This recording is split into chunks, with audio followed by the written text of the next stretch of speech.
नमस्कार मित्रांनो, आज आहे 16 एप्रिल मंगळवार. तर आज मित्रांनो, आज आपण पाहणार आहोत कांद्याचे रिअल व ताजे भाव, कोणत्या बाजार समितीमध्ये किती टक्क्याची वाढ झालेली आहे. तर मित्रांनो, व्हिडिओला सुरू करण्याच्या अगोदर आपण आपल्या चॅनलवर नवीन असाल तर सबस्क्राईब करून घ्या. चला व्हिडिओला सुरुवात करूया.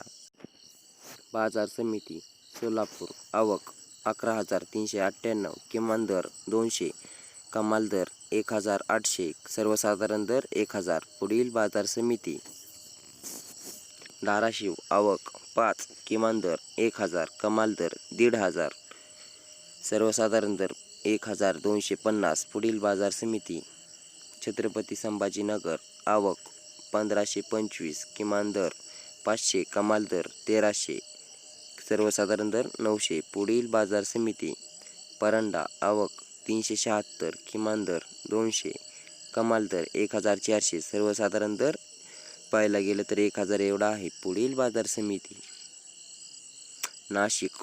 आवक 4,315, किमान दर 600, कमाल दर 1,050, सर्वसाधारण दर 1,350 एवढा आहे. पुढील बाजार समिती जर आपल्या चॅनलवर नवीन असाल तर सबस्क्राईब करून घ्या, कारण आपण असेच नवीन व्हिडिओ आणत असतो. तर भेटूया किमान दर 100, कमाल दर 1,600, सर्वसाधारण दर